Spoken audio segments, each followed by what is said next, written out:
What's going on, guys? Styx here with the Token Minorities, bringing you the draft recap for Season 7 of the CPC. And before I get into anything, just a reminder that if you guys liked this video or found it helpful, please leave a like, drop a comment, click that subscribe button, as it helps us out a lot, and let's just do more cool stuff for you guys. But first things first, so you might be noticing already, actually, you know what, I'll just go ahead and start from the beginning. So I was actually not planning on doing a draft recap this season. I only did it last season because of the token reward system, as I wanted to be able to franchise Tapu Koko, which, spoilers, I was able to, and then I did it in the UBL because it was required. And so I was thinking that, draft recaps, I mean, it's kind of time consuming making all the graphics for it, didn't even know if people really liked it, so I was not planning on doing it for this season. However, you guys were actually commenting on a couple videos being like, hey, missed the draft recap for PPL, because I didn't do one for PPL just because I was like, whatever, we don't really need to do one. And so, yeah, because of you guys, I'm actually deciding to make a draft recap for this season, so big shout outs to you on that. Second of all, I am using a different team name for this season, the Ohio State Sawbuckeyes, with a logo made by Andrew, aka Muse the Best. I mean, I mean, honestly, I'm just very, very, very impressed and happy with the logo that he made me. I described it to him, and while I will admit I'm not the most creative person, so I mean, I just had the idea of the Sawsbuck in the Ohio State O, and that was just really simplistic for me. Like, that's all I wanted. Like, he was able to take that and then make it just even better. Like, he worked with me amazingly on it and gave me something that I'm super, super excited to use, to the point where I even switched my name this season to work with that. So yeah, if you guys have any logo needs or graphics needs, definitely hit up Andrew. He's very, very talented and insanely underrated in my opinion. But yeah, that's the second thing, switching just for this season, although I'm probably going to go back to the Duke Blue Dwebbles, because I mean, that's what I'm associated with, that's what I've been known as. So yeah, switching back, but I mean, I really honestly just switched because I like the logo so much. And finally, what I alluded to earlier, I did have Tapu Koko and also had enough tokens to get my choice of draft spots. So I ended up with the back wheel, because with franchising Koko, franchising took over your first draft spot, like your first overall pick. And so I essentially was able to get Tapu Koko with the end wheel pick, which is absolutely absurd because Koko should be a top 3, if not top 2 pick in any given draft. So yeah, that's kind of what I'm going to be doing going forward. And also because I had the wheel pick every 2 Mons, like I picked Mons in pairs of 2. So I mean, like, the difference between 3rd round and 4th round means absolutely nothing. It's literally just what I decided to list them in at that time. So I'll be talking I'll be talking as if they were, as if I picked them in a certain round, but in all reality, it was just kind of like okay, I'm picking 2 Mons. You know what? I'll just list this Mon first because, like, I'll just list Tapu Koko first because, although that's a bad example. But either way, you'll see what I mean when I go forward. So yeah, let's just go ahead and jump right on into it. Like I said, I did franchise Tapu Koko with my, well, I did franchise Tapu Koko from last year, so that will be my first overall pick. And honestly, I cannot say enough good things about Tapu Koko. Like, just plain and simple, that Mon has an absolutely amazing speed tier. It has very good mixed attacking stats. It has all of the momentum, and I could just go on and on about how much I love Tapu Koko. But I'm sure you guys have come to expect that from me, given that last season I talked about that not only in... What did I talk about it in? I talked about it not only in the draft recap, but the end of the season recap. I talked about it in my PPL D2 draft or season recap. So I mean, just basically, I love this thing. This thing, in my opinion, is the best Mon in the entire format to draft a team around, because of its speed, because of the roles it fills, because of what it enables, and also the fact that it is a very, very, very reliable fairy, so you don't have to try to get one later in the draft, as fairy is one of the few types that I think are absolute staples. Like, you 1,000,000,000% need a fairy. You can't just have, like, resists. Like, in my opinion, you do need a fairy. So yeah, Tapu Koko is going to be my first overall pick. And secondly, so y'all might have noticed in the previous CPC draft, I ended up with a 2nd round Mence, and I made the Mence mistake, and I alluded to such later in the season. Well, this season, I told myself, okay, I have the end wheel pick. I am going to be able to get the first pick of the second round. I'll be able to get Tapu Koko and a good dragon. And in my mind, I just kind of had the dream of Tapu Koko plus Garchomp because, I mean, let's be real, that would be the dream. Actually, the dream would be Tapu Koko Zygarde, but any realistic person would draft a Zygarde in the early to mid first round. So yeah, no chance that was coming back to me. Garchomp unfortunately did not last. That was something that I was actually really planning on.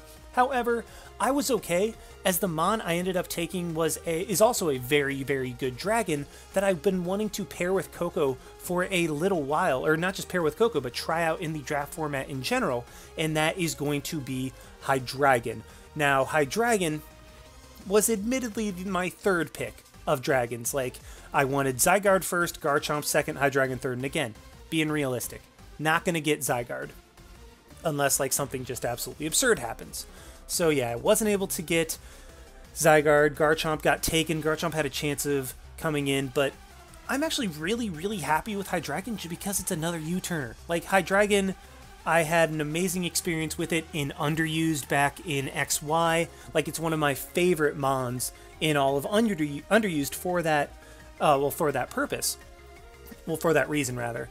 But also, what I love about Hydreigon in this is because not only is it a good dragon type, so yeah, I have a good dragon type, go me, but it also has incredible mixed attacking stats and a great move pool with moves like Taunt, Roost, Defog, and Coverage out the butt. I mean, like, oh, if you need a coverage move, more than likely Hydreigon has it, so very, very excited to use it. Speed tier is its only, like, downside. I mean, I don't like that it's 98. I'd prefer if it was based like 101 or something like that, but at the same time, still outspeeds Kyurem and Zygarde, so I am very okay with that. Mixed attacking stats, like I said, very, very solid bulk. Very happy with Hydreigon, and I did get a good combination of Fairy plus Dragon this season, so really, really, really looking forward to being able to work with that and see what I can do with that combination. So next up is going to be my second wheel pick. I mean, a whole round went, another round came back, so a lot of Mons had come and gone. One thing I was thinking of is, okay, I have my Dragon Steel, or I have my Dragon Fairy, you can see where I'm going with this.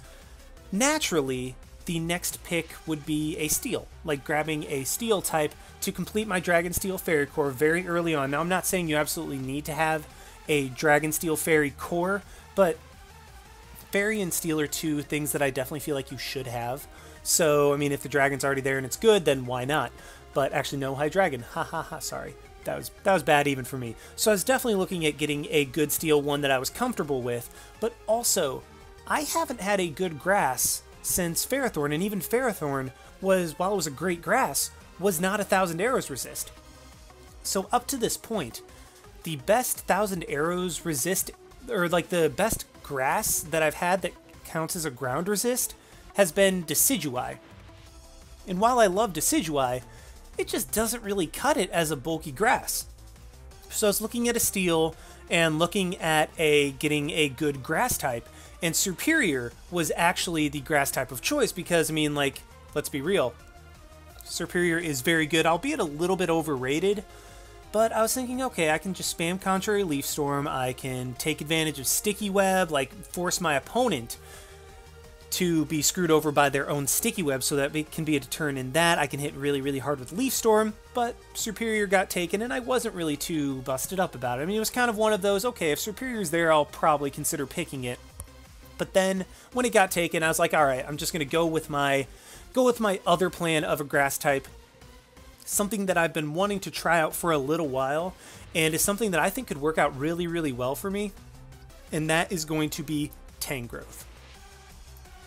Now, I'll admit a round 3 Tangrowth seems a little bit weird, but I mean, I'll just be honest. Like, Tangrowth is a Mon that really shouldn't be round 3. Like, it's a very good Mon, but not round 3 worthy. But again, I do have the end wheel, so it's just kind of okay. Late round 3, early round 4, basically interchangeable almost. So yeah, drafting Tangrowth round 3. Tangrowth is a Mon that, like I said, been wanting to try out for a decent amount of time at this point. I mean, it has very, very good bulk. I mean, not specially, but that's beside the point.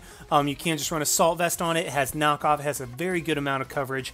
It is one of the best arrows resists in the entire game, just due to its defense. It has Regenerator, so you don't even have to like try to run Synthesis, but you do have that option. You also have the option of Leech Seed, Giga Drain.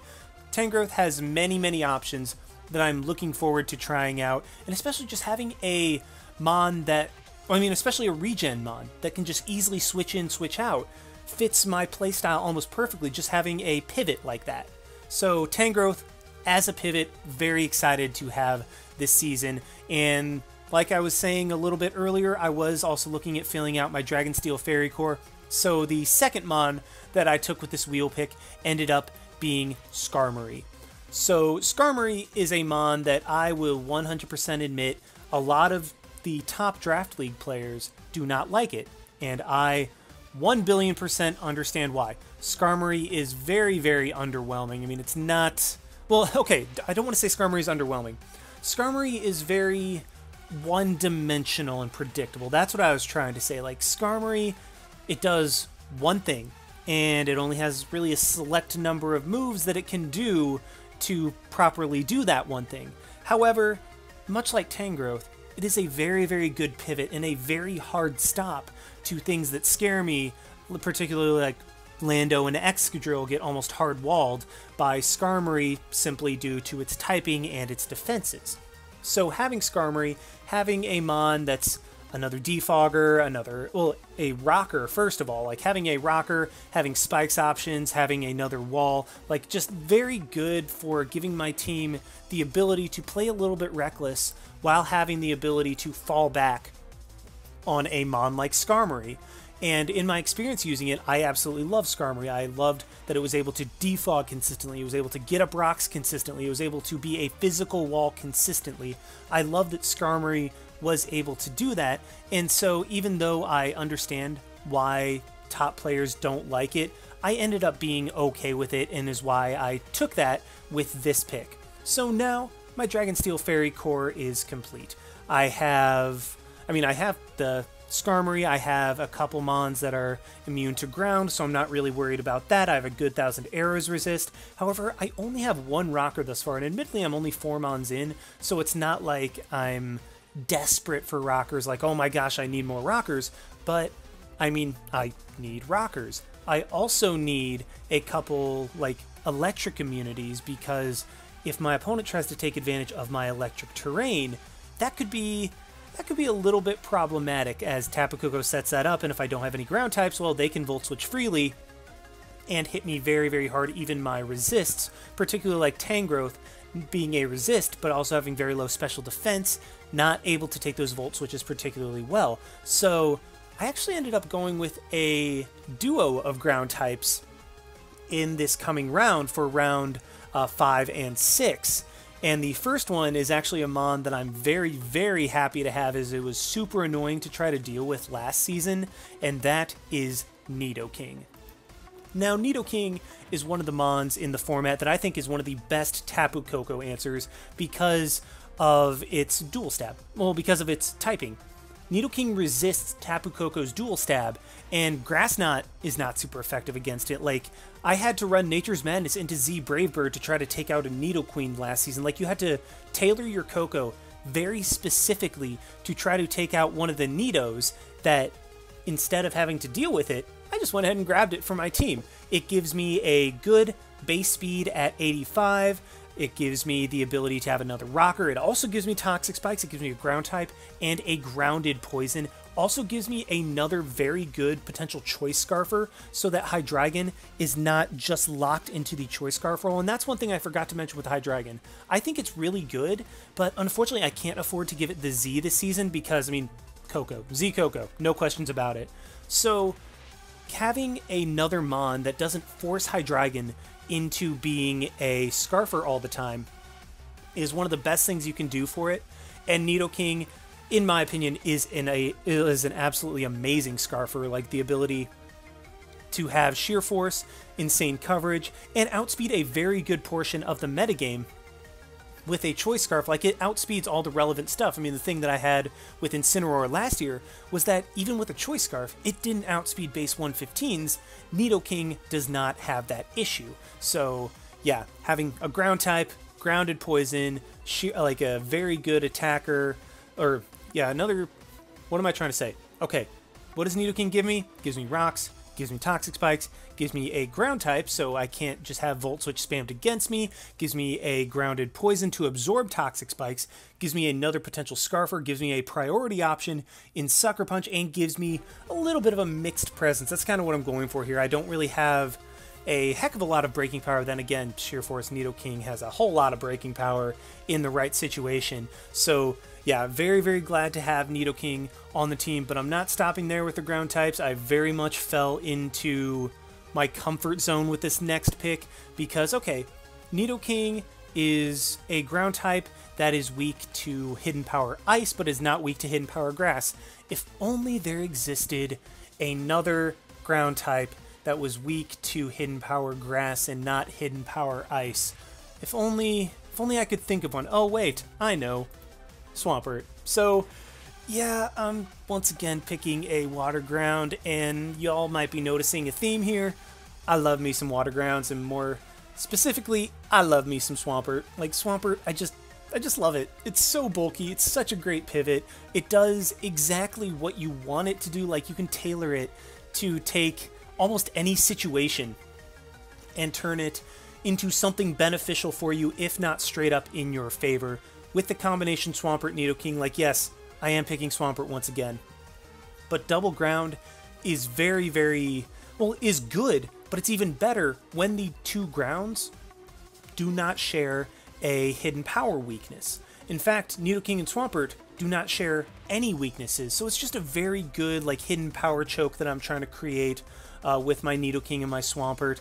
Another rocker, so now 6 Mons, I have 3 rockers. That is a very, very good number, just not forcing one thing in particular to be a rocker on a specific game. Like, I don't need to bring Swampert or Nidoking, but I can bring both. I can bring one or the other. Just, I love Swampert, love what it does, being a water type 2, being able to, being a water type, being able to sponge hits very, very well, being able to be a water ground. I just run Rindo Protect Pert. That is the secret tech that infuriates Jolt. Like, it actually cracks me up how much he hates when I run Rindo Berry and Protect. So yeah, a little jab at him right there. But moving on with the draft, you might be noticing, okay, you've got a good core. Like, well, that's me thinking. I'm thinking I've got a good core. I mean, you guys might be thinking, Styx, what the heck is this draft? You don't even know what you're doing, which, okay, to be fair, you're not wrong. But I like what I have. I mean, I have some solid speed tiers. I mean, they're not the best, but I mean, like, I have some solid bases. I have my base 130 covered, base 100, base 85, base 60. I have a couple rockers. My Dragonsteel Fairy Core is complete, a couple ground types, my Fire Water Grass Core, although I'm not really thinking I'm going to get a fire in this, so I have a Water Grass. I actually have a Water Resist this season in my Tangrowth, which is something that I don't have in the actually I have Serena. But either way, Water Resist, I have that. But much like me, I don't have an Ice Resist. So yeah, that's the thing with Swampert. It's an amazing water type, and I encourage you guys all to try it, but it's not a very good Ice Resist. Like, it does not take ice hits overly well unless you specifically plan for that. And much to the surprise of many, I actually planned to get an Ice Resist in the next round. And so it was just kind of a, okay, my draft is winding down. I have an idea of the 2 Mons that I want to finish out. Like, I have an idea of the 9th and 10th Mons. I'm only planning on 10 Mons this season because I want to get the best value and the best synergy for, like, even if I have to pay a little bit more points. So I already know what my 9 and 10 Mons are going to be. I know what I have to work with for these next 2 picks. I believe I had 20 points to work with. And there was a Mon that Joel had been encouraging me to try out for a while that was also an Ice Resist that particularly caught my eye, that really caught my eye, especially with the team that I was drafting around it, and that Mon is Araquanid. Now, Araquanid, Oh, baby, am I psyched to try this mon out. So first of all, Ice Resist, which is just like, how is this a Styx draft if there is an Ice Resist? Like, that just doesn't make any sense, which, okay, first of all, you're not wrong. But Araquanid gets Sticky Web, and I've been wanting to try that out a lot. Like, first of all, Sticky Web plus Nidoking, oh yes, definitely. Yes, please, and especially with the Mega that I am drafting, Sticky Web is particularly nice with, but also the fact that Araquanid is very fat, gets Liquidation, like to where you only need to run water coverage on it because Liquidation is just so ridiculously powerful and spammable. Like, you don't need to really do a whole lot else. You can run like Liquidation and then your choice of like Leech Life, HP Fire, Sticky Web, and then another move. Like, Araquanid, even though it's very... well, it's relatively limited in its move pool.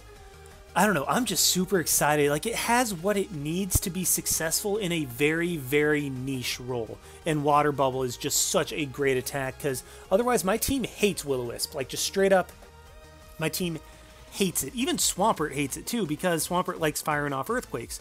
Well, Araquanid is a very, very nice switch into that. And like I said, Sticky Web plus Nidoking equals But that being said, Araquanid is my Ice Resist, doesn't really cover any speed tiers, but gives me Sticky Web, gives me all the hazards I could possibly want. Like, I think I legitimately have every single hazard potentially in this game, so very excited for that. But I had 11 points left. Like, I had 11 points in addition to the, I believe it was 22 that my last two picks would take up.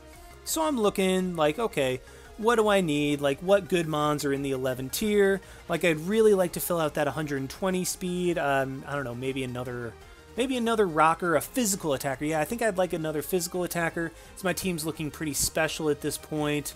Just something that, I don't know, is a threat that I don't need to bring all the time, but gives me some nice niche options in given situations. Well, we recently had moved a mon from lower points up to this in the CPC, and the moment I saw it, I was immediately like, okay, I want to try this out, so let's go for it. And that mon is Lycanroc Dusk. Now, this is a mon that I am very torn about. Like, I think it fits on my team nicely. It's a 110 speed tier that I was really looking for. I mean, I am looking at another base 110 mon, but that doesn't really count. For those of you that know me, you know what mon I'm alluding to. But Lycanroc hits really hard, has Taunt, has Tough Claws, and Priority in Accelerock, and it has Accelerock, which is very, very, very good. Like, that's super, super strong, particularly with Tough Claws, so I have more priority, and I just have a very hard hitter that is also, relatively speedy. Like, my team's lacking speed a little bit. I mean, I only have Coco. I mean, I do have speed control-ish with Araquanid, but up to this point, Lycanroc is only the second mon on my team that is over base 100. So, yeah, it definitely covers a little bit of speed, have some more priority, have a hard hitter, and I don't know, like, I wasn't going for a whole lot of insane synergy, like, oh, this fills a role that I 100% need, but I don't know. I like the look of Lycanroc Dusk on this team, and I'm very, very excited to try it out. But anyway, let's go ahead and hop on, I keep doing that, hop on in to the last couple mons of the draft. Y'all already know what this next pick is going to be, because I'm saving my Mega for last. So, if I'm saving my Mega for last, and there are only two other picks, y'all know it's a Lowland Raichu. Like, 100%. That's a Lowland Raichu. Like, that's what it's going to be, because I think it is insanely good with Coco. Just instant speed control. A great low tier that can just win you some games. It's like a low tier that you will bring and forces a ton of prep by your opponent. Like, your opponent can't just be like, oh, Lowland Raichu, that's not too scary. Your opponent has to be like, crap, I actually have to prepare for a Lowland Raichu too, because instantly it's just like, hey, anything that my opponent has that's fast, yeah, I'm faster, and I can afford to run Modest and Life Orb, and I'm hitting you with Life Orb boosted Thunderbolts in the electric terrain, so have fun dealing with that. I mean, even the electric psychic typing I like because of its ability. I mean, its dual stab just makes it that much more difficult to prepare for. Just, y'all know why I love a Lowland Raichu. Just the speed control that it provides at a very, very low cost. It's a low tier that forces prep. But finally, I have 16 points left. This mon was a mon that I was planning my draft around from the very, very beginning. Like, my entire draft was around the combination of this Mon and Tapu Koko that Jolt 100% encouraged me to do. Like, he said, dude, you have to try this. This is such a good combination. I was like, okay, I guess I'll see what it is. But the more I look at this team, the more I love what this Mega can do for it. And that Mon is Mega Medicham. So we got the Kokos and the Mega Medis up in this with but in all seriousness, I love what Mega Medicham brings to this team. It brings an insane physical breaker. Like, holy crap, this thing hits so hard. And then what Mega Medicham loves is momentum, because Mega Medicham doesn't like switching in on stuff. It doesn't really have the bulk. I mean, base 85 defenses is decent, base 60 HP is awful. So, I mean, it doesn't really have the defenses to be switching in. It doesn't have the speed to be able to just come in and revenge kill stuff. So what it does is it loves momentum and coming in on slow stuff and just breaking. Just being like, alright, you have no switch-ins, click your death fodder and then try to revenge kill me. With Tapu Koko, what I love about it most is its momentum. So Koko Medi, just instant synergy. I hope that didn't sound too weird, but I mean, that was just like me kissing my fingers like after, like an Italian chef when he makes an amazing dish, and just that's, whew, I'm so excited for that. It provides even more priority for my team, so now I have a very good amount, pseudo priority even, in Raichu. I have also Mega Medi Nidoking plus Sticky Web, hashtag yes please.